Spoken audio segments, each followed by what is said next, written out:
Teresa from Greenbrier Games, and I'm here with Jeff, and we are playing Folklore, the Affliction. We're going to show you some of the components and also give you a brief demo of the combat. First thing I want to do is dive in and show you some of the cool components that come with Folklore, the Affliction, and some of the special ones that you can get on Kickstarter, including the backdrop for this scenario is the neoprene mat that we'll be playing on top of today. In addition, we have some of the resin master samples for the miniatures in front of us. This color here is a 3D printed miniature, which you can see. He's going to be the dark oak, which we're going to be going up against. And this is the colossal dark oak. You can see the scale of this guy as I'm just holding him here in my hand. We also have the witch hunter and the telepath, who will be standing in for the Arcanist because we don't have her miniature yet.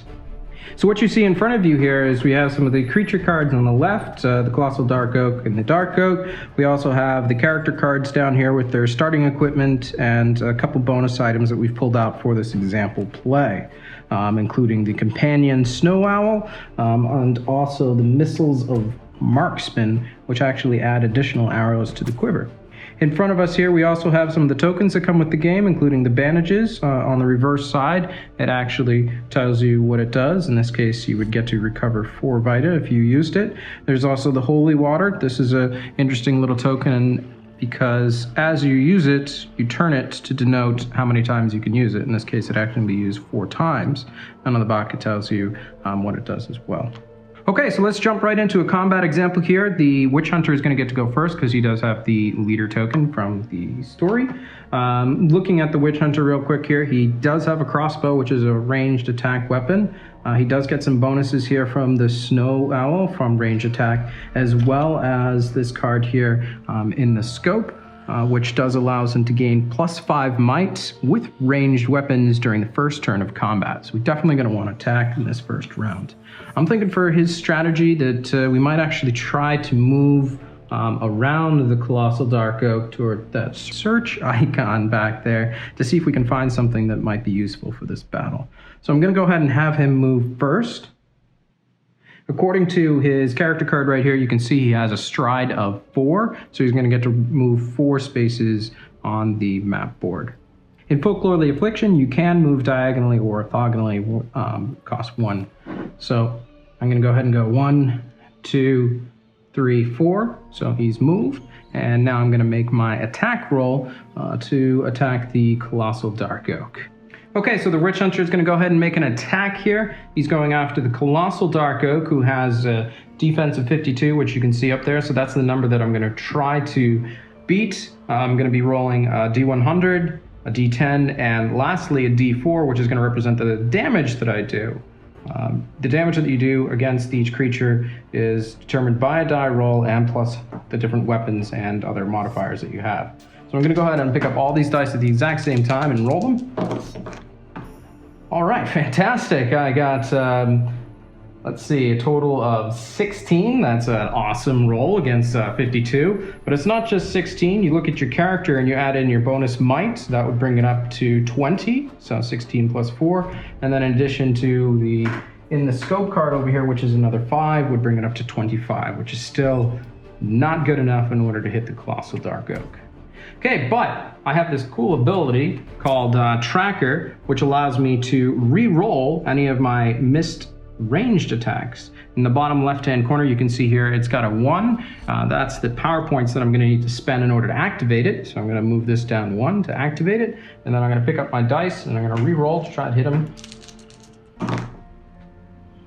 All right, sweet. This definitely looks like a hit. That's going to be 55. That's well over the threshold, even if I add in my might and the bonus that I get over here. But unfortunately, the damage is only 1, but I do have a +2 damage because of the bow, and the Snow Owl gives me an additional +1 damage. So that's going to do a total of 4 damage to the Colossal Dark Oak, which I can keep track of on this nifty encounter record sheet. So I'll go ahead and fill in the boxes. And there you go. I've just managed to smack the Colossal Dark Oak. The last thing I'm going to do here is I'm going to subtract 2 shots from my bow because I actually took 2 shots. So now it's my turn, and the Arcanist has some pretty neat equipment. The first one is her weapon, this wickedly sharp dagger, which also gives me an added bonus if my teammate is standing next to my target. For my ritual, I have Cloak of the Wind. This allows me to cast the swiftness status on my teammates, which give us all +1 to our stride and +5 defense. This might come in handy tonight. Now, as one of my ability cards, I have Seek the Chakra. I can spend 1 power point to deal an additional 2 damage to my target if I hit it. Another ability card that I have is Knucklebones. And this allows me, when I search, to draw 2 cards and then choose 1 to discard. And I must spend a power point too to be able to do this ability. So my strategy is going to be get up right next to the Dark Oak because I have a melee weapon. My stride is 4. I'm gonna go right up here. And then I get to roll my attack dice, which are the same as the Witch Hunter. So I'm going to roll my attack dice and my damage dice at the same time. Now, I got lucky with my roll, but if I had rolled close, I would definitely want to make sure that I added in my +3 might from my character and my +4 might from my stiletto, which would give me a 99. Now, I hit the Dark Oak for 2 damage. I also have this special ability called Seek the Chakra that I can spend a power point and hit him for an additional 2 damage, which I'm going to do. And then so now I get +2 from my special ability and +2 from my damage roll, so I would have hit him for 4. Now it's the creature's turn to attack. The Dark Oak is going to attack the Arcanist because he is a melee character. And he is going to try to beat the Arcanist's defense of 37.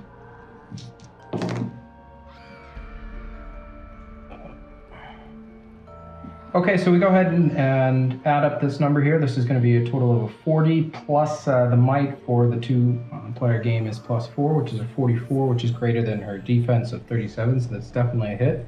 I'm going to take the white die here, I'm going to move it over here to show what actually happened. In this case, it is going to be Flailing Branches. The Dark Oak attacks all characters within reach for 1d4 Vita. So in this case, you're going to lose 1d4 in damage. And that's going to, ooh, ouch. That's actually going to be 4 damage, Teresa. So next up is the Colossal Dark Oak. He is a melee creature, but one thing to note about the Colossal Dark Oak, receives 2 attacks per turn. The tree does not move, but can reach all spaces on the map for its attack. So now I'm going to go ahead and pick up the attack dice. In this case, because he can attack both of us, what I'm going to do is I'm going to roll this d4 here. And 1 or 2 is going to represent the Witch Hunter, and 3 or 4 is going to represent the Arcanist here. I'm going to roll his dice, and in this case, he is hitting the Arcanist. And the total that he rolled was a 78. That's well above your 37. The 8 is going to dictate what special ability he had attacked here. In this case, it is Pummeled. A thick branches smashes into you, causing 2d6 damage, and you are fractured 4. Oh. Ooh, that sounds really painful. So I'm going to go ahead and roll 2d6 here for a total of 4 damage, Teresa. Okay, so I'm going to grab my handy dandy cheat sheet right here, looking at the statuses, and in this case it is fractured. Your body has been broken, impeding your fight against evil. Receive -10 defense. You may only use one-handed item slots. So that's going to be really bad. But since it says fractured 4, first thing I'm going to do here is have her roll a save throw to see if she can prevent actually becoming pummeled with this giant branch. So go ahead and roll a d10 and try to get 4 or better. Now it's a trickery roll that I'm trying to beat, and I do not have any bonuses to my trickery roll, so whatever I roll is my final result. So I got a 9. All right. So I'm safe. Oh, that's good. Okay, so that's the first attack down. The bad thing about the Colossal Dark Oak is he gets to attack again. So we'll go ahead and pick up all these dice and roll one more time. So again, this is going to be 1, 2 for the Witch Hunter, 3, 4 for the Arcanist. So I'm going to roll the dice. What do we got this time? It is a 1 that's coming towards me, and it is a 33. My defense is 38, but his might is +8, so unfortunately, I think that is definitely hitting me. Ouch. In this case, the 3 goes right up over here. It says that it's Nature's Revenge. The tree attacks all characters for 1d4. What? Sorry, Teresa. It's also getting you too. Oh, that's 4 damage for me. And go ahead and roll a die for you. That's 4 damage for you too. This is not looking good. We're going to start the next round. The characters get to go first, starting with the Witch Hunter because he has the lead token. Okay, so here we are at the start of round 2 for the Witch Hunter. What I'm going to do on my turn here is I'm going to activate my Holy Water here. On the back you can see here I can throw it for an automatic hit, and it will do 1d4 of damage. So I'm going to go ahead and grab the d4 over here to hit him for another 3 points of damage. Fantastic, I love it. I check that off on the character sheet or encounter record sheet right here. Okay, after throwing my Holy Water, I'm going to go ahead and move my stride 4 squares right over to this search token. And before I search there, I'm going to go ahead and put another arrow in this guy's back, or at least I'm going to try, that is. I'm going to pick up my attack dice. All right, so I'm going to roll my attack dice. Again, the number to beat is 52. In this case, I rolled a 27, again, plus my might of 4 and 5. That's still not going to be enough in order to beat his defense of 52. So I'm going to use my tracker ability again, which allows me to re-roll by spending a power point. I'm going to pick up the dice, roll one more time. Come on, it's going to be my last shot. Yes, 84! Okay, so I've hit him. Total of 84, that's well above his defense of 52. As you can see here, that is 1 damage on the die, plus 2 damage from my bow, and another damage from the snow owl. That's going to be a total of 1, 2, 3, 4 damage on the colossal dark oak. Okay, so the last part of my move here is going to be to search the magnifying glass that I'm standing on. In order to do that, I'm going to roll a d10, and a success would be if I rolled an 8, 9, or a 10 on the die. If I succeed, I get to draw the top item card of the item deck. All right, I got an 8. Oh man, that was a really lucky roll. So I get to draw the top card of the item deck. In this case, what is it? Oh yes, I found a digger. It's a shovel. Yes, a shovel. Oh nice, it's +1 damage. Also has +1 ecology, and it's also a 2-handed weapon, and it has a range of 2. Ooh, that's going to come in handy, especially considering I just fired twice, and I am now out of ammo on my crossbow. So that's actually going to end my turn, and now it would be Teresa's turn. Now, I've been taking a bunch of damage, so I'm going to use my bandage here, which will heal me up to 4 Vita. Alright. So now I want to boost our defense, so I'm going to cast my ritual, Cloak of the Wind. Now in order to cast my ritual, I have to pass an occult check, an occult 7 here at the bottom of the card. Alright, now I rolled a 6, and I need to meet or beat a 7 for my occult check. Now if I looked at my character card, I have a +2 to my occult skills, which allows me to beat the 7, and I can now cast the ritual. So the ritual was successful, so everyone is going to gain the swiftness status, which we can check off on the box here, which will give us +1 to our stride and +5 defense, which we can record right in the little box over here for our defense. So this is the end of the player's turn, and now it's the creature's turn to attack. So once again, we're going to have the Dark Oak roll first here, attacking the Arcanist. We're going to pick up the 2 dice right here to see if he can hit her. And sure enough, rolls a 64. That is well above your defense, even with that last little bonus that you rolled here. So the 4 we put over here, it says entangled. roots ensnare you, making you lose 4 Vita and become immobilized 5.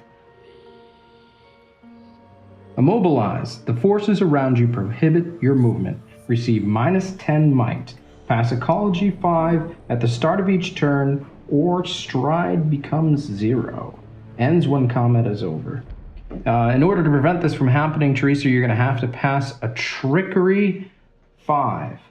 So go ahead and roll a d10 right there and see if you can get above 5. Alright, so I don't have any extra bonuses to my trickery skill, so what I roll is the final result.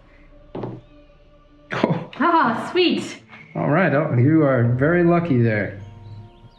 Alright, so now the Colossal Dark Oak gets to make his last attack. Remember, he gets 2 attacks and he can reach everyone on the board here. So again, we're going to have 1, 2, 3, 4, represented by the d4 die. I'm going to roll his dice. And he rolled a 68 and attacks a 3. So that is actually you, Teresa. Your defense is 37, plus that 5 is still well below 68. Put the 8 right up there. Oh man, pummeled again, Teresa. A thick branch smashes into you, causing 2d6 damage, and you are fractured again. So let's see if you can, first of all, I'll roll 2d6 damage. Oh, Teresa, hate to say this, but I think you just turned into a ghost. Oh. Well, I guess we can show that example. Okay, so looking right here at the ghost card, you can see you have new abilities. While you're in ghost form, you will not be able to use your weapons, but you do have a couple different abilities here, such as Energy Drain and Disruption. One of my favorite, Interruptus, down below, which can actually cause an enemy to lose 1 turn. In order to trigger these abilities, you will actually be spending your ghost power points listed by the cost here on the left. Okay, so that was just the first attack of the Colossal Dark Oak. He still gets to attack again. So this time I'm gonna still pick up the dice. 1, 2, 3, 4. See this terrifying reach. In this case, he rolled a 2. Thank goodness he finally misses. And that right there will conclude our combat example. You can see we are just barely surviving this terrifying combat, facing mighty opponents. All right, thank you guys very much for watching this combat example. We did bring in one of the Afflictions here, who is a real big bad creature to fight. It's no wonder why one of us ended up dying. He's definitely one of the boss characters. He is huge, as you can see. Another guy I wanted to bring you in real close to show you is the Abomination. He's one of our demonic characters that you can face in the game. He's also a pretty terrifying creature as well. All right, that just about does it. Thank you guys very much for watching.